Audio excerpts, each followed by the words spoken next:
Assalamualaikum warahmatullahi wabarakatuh. Saya Benhanan Al-Bakti, kelas 756 absen 7. Saya akan menceritakan kisah tentang Talha bin Ubaidillah. Talha bin Ubaidillah, seorang sahabat yang berasal dari suku Quraisy. Sejak muda, beliau telah memiliki profesi sebagai saudagar.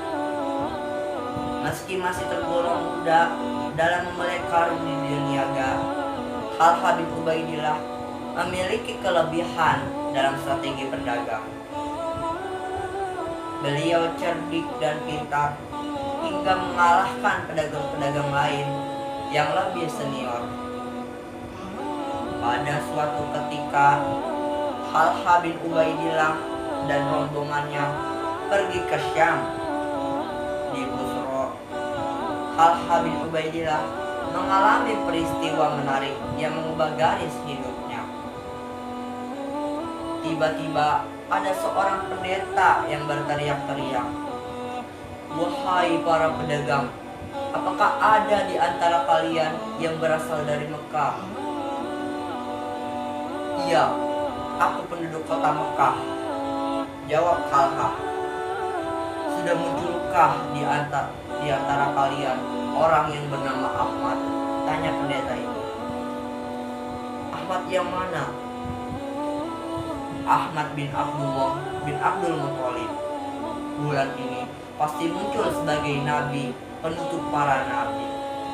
Kelak ia akan hijrah dari negerimu ke negeri berbatu-batu hitam yang sebanyak pohon kurmanya. Ia akan pindah ke negeri yang makmur, subur, memancarkan air dan garam. Sebaiknya engkau menemuinya, wahai anak muda," kata pendeta itu. Ucapan itu begitu membekas di hati Talha bin Ubaidillah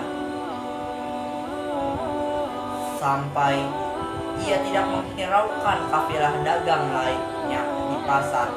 Ia langsung pulang ke Mekah. Setibanya di Mekah, ia langsung bertanya pada keluarganya, "Ada peristiwa apa sepeninggalku?" "Ada Muhammad bin Abdullah yang mengatakan dirinya sebagai nabi, dan Abu Bakar As-Siddiq mempercayai dan mengikuti apa yang dikatakannya. Aku mengenal Abu Bakar. Dia seorang yang lapang dada, penyayang, dan lemah lembut. Dia pedagang yang berbudi tinggi dan teguh. Banyak orang yang menyukai majelisnya karena dia seorang ahli sejarah Quraisy," gumam Talha bin Ubaidillah dalam hatinya. Setelah itu, Talha bin Ubaidillah langsung menemui Abu Bakar As-Siddiq lalu bertanya, "Benarkah Muhammad bin Abdullah mengaku telah menjadi nabi dan engkau mengikutinya?" Abu Bakar menjawab, "Benar." Kemudian Abu Bakar menceritakan kisah Muhammad dari peristiwa Gua Hira sampai turunnya ayat pertama. Abu Bakar mengajak Talha bin Ubaidillah untuk masuk Islam. Usai Abu Bakar bercerita, Talha bin Ubaidillah ganti bercerita tentang pertemuannya dengan pendeta Busra. Abu Bakar tercengang, lalu ia mengajak Talha bin Ubaidillah untuk bertemu dengan Muhammad SAW dan kemudian bercerita tentang peristiwa yang dialaminya dengan pendeta Busra. Di hadapan Rasulullah, Talha bin Ubaidillah mengucapkan 2 kali bagi keluarganya masuk Islam. Talha bin Ubaidillah bagian petir di siang bolong. Keluarganya dan orang-orang sukunya berusaha mengeluarkannya dari Islam, mulanya dengan bujuk rayu. Namun karena pendirian Talha bin Ubaidillah yang sangat kokoh, mereka akhirnya bertindak kasar. Sisaan mulai mendera tubuh anak muda yang santun itu. sekelompok pemuda menggiringnya dengan tangan terbelenggu di lehernya. Orang-orang berlari sambil mendorong, memacu, dan memukuli kepalanya. Dan ada seorang wanita tua yang terus berteriak-teriak dan mencaci maki Talha bin Ubaidillah, yaitu ibunya Asy'abah. Tak hanya itu, pernah seorang laki-laki Quraisy, Naufal bin Khuwailid, menyeret Abu Bakar As-Siddiq dan Talha bin Ubaidillah, mengikat keduanya menjadi satu dan mendorong Al-Gojo sampai darah keluar dari tubuh sahabat yang mulia itu. Peristiwa tersebut mengakibatkan Abu Bakar As-Siddiq dan Talha bin Ubaidillah digelari Al-Qarinain atau sepasang sahabat yang mulia. Tak hanya itu, cobaan yang dihadapi Talha bin Ubaidillah, namun semua itu tak membuatnya surut, melainkan makin besar bakti dan perjuangannya dalam menegakkan Islam. Banyak gelar dan sebutan yang didapatnya. Salah satunya adalah Asyhadul Hayy atau syahid yang hidup. Julukan tersebut didapatnya dalam perang Uhud. Saat itu barisan kaum muslimin terpecah belah dan kocar-kacir dari samping Rasulullah. Yang tersisa di dekat beliau hanyalah 11 prajurit Ansor dan Talha bin Ubaidillah dari kaum Muhajirin.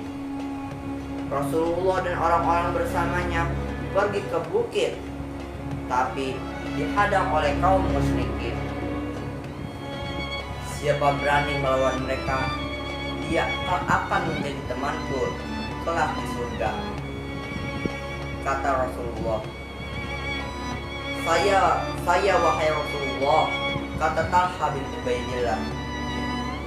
Tidak, jangan engkau harus berada di tempatmu. Saya ya Rasulullah, ucap prajurit Ansor. Ya, majulah, kata Rasulullah.